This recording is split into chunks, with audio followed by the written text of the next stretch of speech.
저희 병원 그 개원하고서 이제 내원하신 환자분들 쭉 통계를 모아봤더니 한 15만 명 분 되시는 분들 중에 한 2만 8천 명? 한 19%, 20% 정도가 여성 환자시더라고요. 우와, 정말 비율이 많네요. 높네요.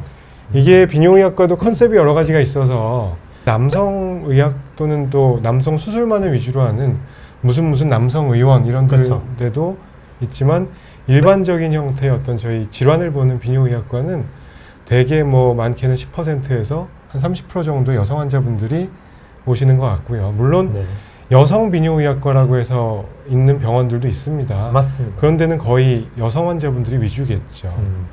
선생님 병원은 어떠세요?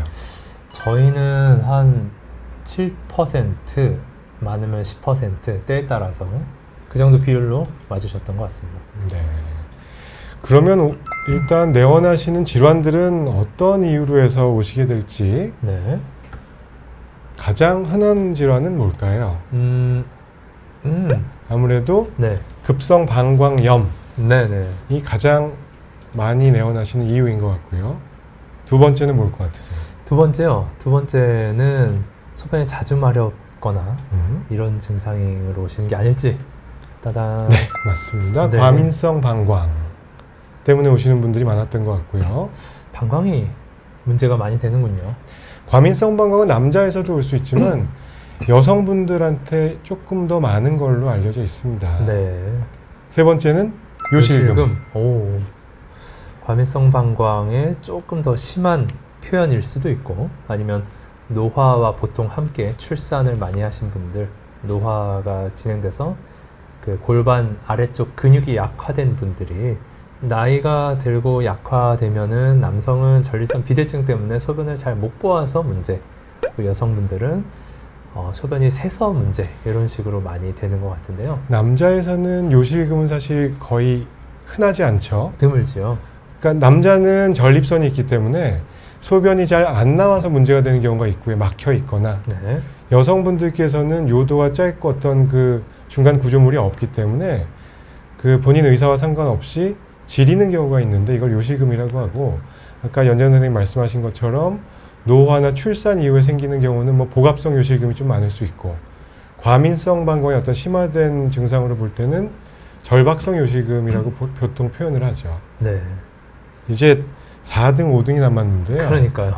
이거 뭘 것 같아요? 사실 이 페이지는 제가 만든 슬라이드라서 저희 병원은 요로결석 환자분들이 여성분들도 꽤 있습니다.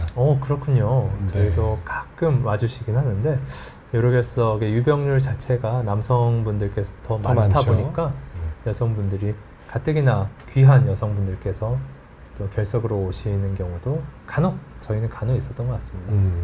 그래서 유병률상으로는 남성분들 중년 이후에도 많긴 한데요. 요즘은 저희 병원에는 뭐 20대 여성분들도 꽤 많이 오십니다. 요로결석 가족력이 있으신 여성분들. 그렇군요. 네. 아이고, 이런 험한 세상이네요. 참. 다섯 번째는 의외로 네. 현미경 혈뇨 때문에 오신 분들이 많으세요. 맞습니다. 이거 저희도 생각보다 이제 많죠. 그렇죠. 건강검진 하시고 혹은 네.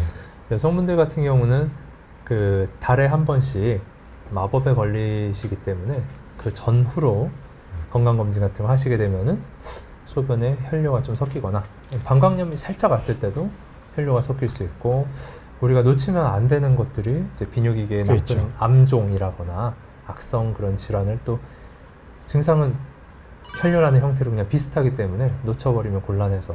네. 사실 다섯 번째는 어떤 그 스스로 느끼는 자각 증상이라기보다는 건강검진이나 뭐 내과에서 소변 검사를 했는데 소변에 눈으로 보기엔 피가 없는데 네. 눈으로 보기에 시뻘건 소변을 봤다면 그건 유관적 혈뇨가 될 것이고요. 지금 말씀드린 건 현미경적 혈뇨인데 이것 때문에 검진차 내원하시는 분들이 상당히 많습니다. 네.